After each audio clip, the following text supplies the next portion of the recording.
Hello and welcome. I'm Jeffrey Mishlove. Today we're going to explore the nature of the healing process. With me is Stephen Levine, a poet, an author, a spiritual teacher. Stephen has written numerous books, including Who Dies?, Meetings at the Edge, Healing into Life and Death, and Grist for the Mill. Welcome, Stephen. Hi, Jeffrey. You've done an enormous amount of work over the years with people who are sick, people who are dying. You've witnessed the healing process in operation, undoubtedly thousands and thousands of times. Yeah. And we're going to look at some of the many stages of the process. When I refer to healing, I think in this context, really, I'm not talking about medicine so much as spiritual healing. And I guess a good place to start is to look at sort of the obvious kinds of healing, that is healing in which some kind of a physical recovery occurs, where a person experiences, for example, a spontaneous remission of a terminal disease. Let's talk a little bit about that process to begin with. Sure. You know, when you ask me what is healing, I still don't know. We worked, Andrea and I, my wife and I, worked when we were directing the Hanuman Foundation Dying Project. We worked for a long time predominantly with people who had come to us to ask us to help them die. And a lot of the people we worked with, as they came to a certain point in their process, usually including opening to the reality that death might well be in the near future, began to finish business. Our relationships are usually run like business. I'll give you two, you give me two. If you only give me one, I'm going to take my bat and ball, I'm going to go home. I won't play anymore. So there's this kind of totaling of accounts that's always going on with people. And it's real easy to think that finishing business is you forgive me, I forgive you, but I'm not going to forgive me until you forgive me. And there's always waiting for someone else to give you something. But we started to see that many people started to see that the end of business was no longer relationships as business. When I take you into my heart, our business is done. If you don't take me into your heart, that's your pain, and I feel that, but it really doesn't affect my business. And we started to see people heal their relationships towards the end of their lives, where they were really meeting other people with such mercy and such care for their well-being, that even those who were angry, an example, a really extreme example, a woman we know had worked with, her mother had been very ill. She'd never really gotten along with her mother. Her mother had been very judgmental, quite unkind, abusive. And her mother then became very ill. Very ill. And she was the only one of the sisters who would even go and sit bedside. They all had such contention, felt so judged, they'd really put their mother out of their heart. She decided, she was a Zen student, she decided that her work on herself was to be there for her mom. She sat next to her mom, and her mom would go into a light sleep and come out and in and out as people do when they're real ill.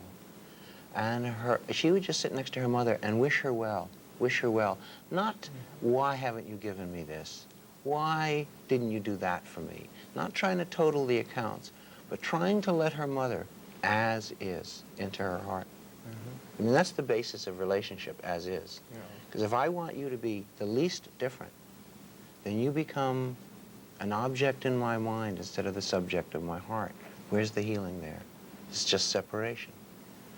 Her mother had been very nasty in her lifetime, and it wasn't ending just because she was dying. This woman, day after day, sending loving kindness to her mother. On the day that her mother died, her mother looked up at her and said, I hope you roast in hell. I hope that you have the worst possible life. Her mother died cursing her. And she died with her daughter sitting next to her, looking at her with soft eyes and with an open heart saying, Ma, I hope everything's okay for you. Now for her mom, it was terrible. But for her, it was wonderful. She had really finished her business. She was just with another human being who was having a hard time. And I mean, that's a really extreme story, and hopefully we can all get some glimpse of what that one would be. But that's enormous healing. The woman who was dying died. The woman who was sitting next to her was healing. Who was she healing? Herself. Herself, yeah. That's all we can heal. If we're not working on our own healing, we certainly can't be contributing to anyone else's healing. When you use the phrase, take someone into our heart, that's an interesting phrase. I think it seems to have a lot to do with your sense of the healing process. Yeah.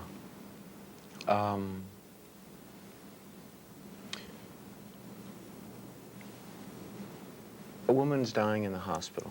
She's lived her life in a great deal of separation. She has a cancer that has infiltrated her bones. Interestingly, it's a lot like this other woman who was dying. 6 weeks into the hospital, she has been so unpleasant to the doctors and the nurses that they don't even want to come in her room. One night, she's in a real quandary. Her pain is so great. She's been a person who has always been able to control. In fact, her controlling quality has been so extreme that she hasn't seen her children in years and has never met her grandchildren. She's dying alone in the hospital. The nurses and doctors are not really, that's not where they want to be. They walk in the room and she's blaming them for her pain, them for her illness, them for not being able to cure her. Very little is she able to take within herself her own experience. She's pushing it away, pushing it away. One night, the pain is just so great, there's nothing she can do about it. Nothing she can do about it. And she comes to a point, it's almost like a drowning person when they just say, I'm going down. This is it. I'm just too exhausted to fight anymore. And maybe for the first time in her life, she surrendered. It might have been the first time in her life she'd ever let go of her separation, of her idea of herself as opposed to the whole world. And in that moment, something happened where all of a sudden, now, she had her bone cancer was mainly in her back and in her hip and in her legs. She was laying on her side in kind of an embryonic state. And all of a sudden, she was no longer herself laying in the hospital. She was an Eskimo woman lying on lying on her side, dying in childbirth, with enormous pain in her back, in her legs, in her hips. An instant later, she was a woman lying on her side beside a river in some tropical environment, whose back had been crushed by a rockfall, dying alone with enormous pain in her back, in her hips, in her legs. A moment later after that, she said she thought she was somewhere in Biafra. Her skin was black. She had a slackened, empty breast at which was suckling a starving child. They were both starving, perhaps dying of cholera, she later thought, with enormous pain in her back, in her hips, in her legs. She experienced the next hour or two. She said she couldn't really gauge time. She experienced, she said, the 10,000 women in pain at that moment, dying at that moment. She said, as that happened, it went from being my pain to being the pain. She said, I had no room in myself. My pain is in the mind, but the pain is the pain we all share, and it can be touched, it can be experienced in the heart we all share, the heart of common experience, the heart of common concern for the well-being of all sentient beings. In the next 6 weeks, up until the time when she died, her room became the center of love in the hospital. The nurses would hang out there sometimes on their break. A few weeks after this experience, there were her grandchildren sitting on the bed, who she'd never met before, playing with Grandma. And there was her children, her sons, standing next to her. Right before she died, the day or two before she died, one of the nurses brought in a picture of Jesus in the guise, in the form of the Good Shepherd with the children and the animals. And she looked, this woman whose heart had been like a stone, whose mind had been blocked to all but self-concern. She looked at this picture of Jesus and the children, and she said, "Oh, Jesus, forgive them. They're only children." Hers is one of the most amazing healings I've ever seen. And that's why I really can't say I know what healing is, because I've seen people's bodies get well whose hearts were not as healed. There's a healing we took birth for. When we look around this plane, around this world, and we say, how can there be so much greed, so much cold indifference, so much suffering? It's because this is the place we come to heal. And everybody doesn't take the responsibility for the healing they took birth for. And it may be that some people don't even consider it until they find that they may be dying soon. You seem to be suggesting that healing of the body is really unimportant. Healing's not limited to the body. Yeah. In fact, I've seen parallel situations where two people with similar diagnoses, where one fought the illness, it was them against the illness, and contention filled the room. When they were in pain, they didn't think they were okay. Just when they most needed mercy, it was least available to them. From themselves. From themselves. And they pushed everybody away, and whether they lived or died, what they did is create schism in the family, judgment in the family, guilt in the family, feelings of unworthiness in those who love them most because nobody could help. And I've seen other people in the same situation, same pain in their body, same pain in their mind say, I don't have a moment to lose. I can't stand to live a moment longer with my heart closed. Too much pain for me, too much pain. The world doesn't need another closed heart. And I see them where their priority is to communicate the care they have for others. And the healing in that room, maybe the sign of real healing is what are the people bedside left with when someone dies? Are they left with their hearts full and a sense of connectedness to that person? Or are they left frightened of death, scared of that person, with much rumination in the mind about how things didn't work out? How could I have helped more? They leave a legacy of mental suffering behind. So I see people heal into death. Now, I've seen people where the person died with their heart open, leaving more healing behind than someone who lived and just continued that judgment and that aggression in the family. And the family was unhealed, though the body was healed.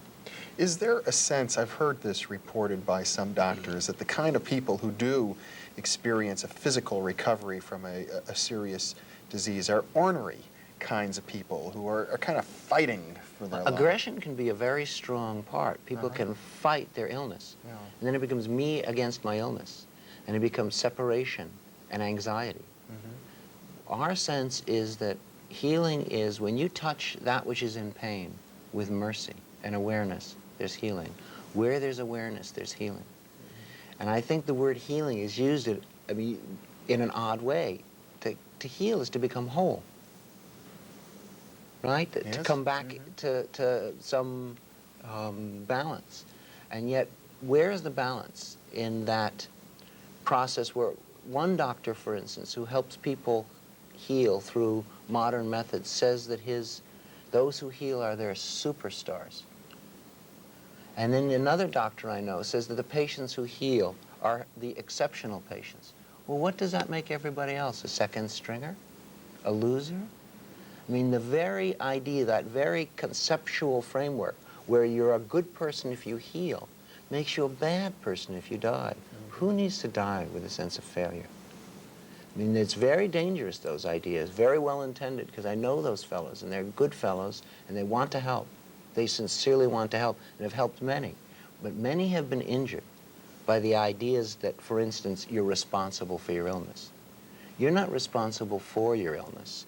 You're not responsible for your cancer. You're responsible to your cancer. Because if you're responsible for your cancer, then how are you ever going to heal? If my conditioning caused it, do I have to get rid of all of my conditioning to be well? I know people who have meditated for 50 years, and they're not done with their conditioning. Yeah. And when their time is short, energy is low, it just strains them and maybe causes schisms within. When we see that we're responsible to our illness, then when pain arises, we can send mercy. We can send kindness. You and I, we're conditioned. If we walk across a room, we stub our toe. What do we do with the pain in our toe? We're conditioned to send hatred into it. We're conditioned to try to exorcise it. Like how stupid I was to do that. Yes, and we cut the pain off. We try to, in fact, even many meditative techniques for working with pain is to take your awareness, your attention, and put it elsewhere. Just when that throbbing toe is most calling out for mercy, for kindness, for embrace, for softness, it's least available. In some ways, it's amazing that anybody heals. Considering our conditioning to send hatred into our pain, which is the antithesis of healing. You've developed a number of meditations or guided meditations for dealing with healing, and part of that process is to really try and feel the pain, and then also to feel how... To explore the pain, To explore the pain, and then to notice how we protect ourselves from getting at it, that there's sort of a wall of deadening around the pain to keep us away from our own pain. And it's as if by denying ourselves our own pain, we deny ourselves life. It's interesting. You're bringing up a really interesting point. The way we respond to pain is the way we respond to life. When things aren't the way we want them to be, what do? Do we close down? Or do we open up to get more of a sense of what's needed in the moment? Now, our conditioning is to close down, aversion, rejection, put it away, denial. Nothing heals. And that is the very basis on which unfinished business accumulates. Putting it away. I'm right, they're wrong, no quality of forgiveness. We know many people who are working on sending forgiveness into their tumors, into their AIDS, into their degenerative heart disease. That sounds so bizarre because our conditioning is to send anger into it and fear into it. Where can there be healing in that? Well, that's true. The Symingtons, a well-known medical couple, have developed visualization exercises where you imagine the white blood cells being like cowboys chasing the red Indians. And it's sort of these little battlefields in the body, and the white blood cells are out to win and to heal so that the immune system overcomes. You're suggesting that that's not appropriate. Well, that system does work for people. And I certainly wouldn't want anyone who's finding that to be a feasible means of working with illness to not do it. But I think we need to watch, what does it mean to add aggression to this mind that already is so aggressive in moments of fear, in moments of aversion? How can we work to have that happen without cultivating aggression? Because imagine those people who have cultivated all that aggression and the cancer doesn't go away. What happens? What my experience is that aggression then turns inward, and they often die in self-hatred and a feeling of aversion for themselves, of failure. I really am a rotten person. I really am dying and abandoning my wife and children. I really am a terrible person. I really am abandoning my lover and my friends. The mind takes so quickly to self-negation. Anything that reinforces that has to be watched really closely, because all self-negation seems to slow and limit healing. I think that it's very important in such methods as Carl and Stephanie's method, that one finds the imagery that's just right for them. The story. A fellow was going to do the technique, Carl's technique, Symington's technique. And he was a pacifist minister. And he said, I have really spent most of my life trying to learn to make peace instead of war. He said, I can't have white sharks eating black gerbils, or however it is, you know. He said, this is not appropriate for me. It's not going to work for me. So he was told, why don't you take some time and find the imagery that's right for you? And what did he come up with in a week? The 7 dwarfs going in, whistle while you work, digging it up in buckets and carrying the cancer away. And he healed. The wrong imagery, the imagery that's not appropriate to you. Also, how are you using it?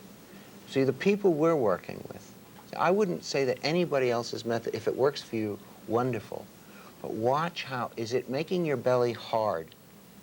Is there more armoring in you? I mean, that's really the diagnostic device. Are you tightening your belly? Is there more holding? Is there more separation? Because if your belly's tight, your heart's probably going to be closed, and your mind's going to be painting you into a corner. And you seem to suggest in your meditative work that if one can soften the belly and soften the heart and soften the breathing, that creates a state, I guess, of surrendering to some kind of essential healing that's there available for all of us. The word surrender is so funny because most people, particularly in the case of illness, equate surrender with defeat. But surrender is letting go of resistance. Most of what we call pain is the resistance that clenches down on the unpleasant. In fact, a really dynamic, practical sense of that is a lot of the people we work with, if they're going to take medicine, they'll look at it. They won't just swallow it automatically. They're not trying to take healing from outside. They're not giving up control to healing. They're participating in it. They're taking responsibility for it. Responsibility being the ability to respond instead of the necessity to react. They look at the pills, and as they take them in, they guide them with loving kindness into the area. Because they've put so much attention into the area, they know the inside, the multiple molecular variation of sensation within, the moment-to-momentness of that area. And they direct it into that area, and they find, for instance, with pain medication, that once the resistance has been gone through, that they can decrease the medication. Because I think a lot of medications get used up by the resistance before they ever get to the place that they're being taken to. And our medical system doesn't really encourage people to take responsibility at that level. It's as if we're passive, not only at the hands of doctors, but even at the hands of, I suppose, spiritual and psychic healers. Can be. And what we're saying is, we're not saying throw away your other practice. We're saying, whatever you're doing to heal yourself, why don't you try to see for your own self what it might mean if you put mercy into that area? I mean, it's so outside of our conditioning. What we suggest that people treat their illness as though it were their only child, with that same mercy and loving kindness. If that was in your child's body, you'd caress it, you'd hold it, you'd do all you could to make it well. But somehow when it's in our body, we wall it off, and we send hatred into it, and anger into it. And we treat ourselves with so little kindness, so little softness. And there are physical correlations to the difference between softening around an illness, blood flow, availability of the immune system, etc., and hardness is which, you know, if your belly, if you've got in a hard belly, and your jaw is tight, and that hardness is around your eyes, it's very difficult for anything to get through. You seem to really be suggesting not just healing for the sick, but a way of life in general. It's as if moment by moment we make the choice whether to harden or to soften. Well, the hardening has become involuntary. And the softening, it takes a certain, it takes remembering priorities, that this is the only moment there is, and this is the moment to open. I mean, if we're not doing it now, how will we do it at any other time? And that's why we really suggest, you know, don't wait until you get a terminal diagnosis to start, to give yourself permission to be alive, to get on with your life. Now is a good time. Do you have an opinion about people who are healing practitioners, who attempt to do healing not for themselves necessarily, but for other people, say spiritual healers? If we are all doing it as work on ourselves, that's wonderful. But if we're healing someone else and we're not trying to heal ourselves in the same time, that person's in trouble that you're trying to heal. Because then you've set up the separation of I and other. And I and other is the basis of all fear, all doubt, and all the cruelty and confusion in the world. If you're trying to find, if you come to me and you say, I'm depressed, and I touch your pain, your depression with fear, that's pity. And it's a very self-oriented state, pity. I want you out of that state because I don't want to be in that state. But if I can touch your pain with love, that's compassion. And then even if you're in pain and I've done everything I can to get you out of your pain, if I'm not so hung up in some model of myself as a healer, but just here we are, then you can be in pain. I don't close my heart to you. A lot of healers, if they can't, quote, heal you, they have no business with you anymore. But when our work is on ourselves, then even the teaching of helplessness is honored. Sometimes you can't help everybody, but that doesn't mean anything has to come out of you that limits their access to who you are, to your heart, to your connection with them. Yeah. If it's work on yourself, they're in the presence of good healing. But as all the healers I know who are really phenomenal, some of the phenomenal healers, they all say God does it. I'll tell you a story. A woman had a very advanced cancer. Her doctor told me the story. The cancer had become very, it really fulminated. It was really metastasized in many parts of her body. Stephen, we're going to have to end quickly. We've got only a minute to go. Okay. Her doctor said, well, it doesn't look like you have long to go. She went to the West Coast. She thought she'd have a couple of days on the beach, a couple of weeks before she died. She met a healer. The healer laid his hands on her. She was well. A week later, she committed suicide. She said, well, if it was that easy to heal me, I don't deserve to live.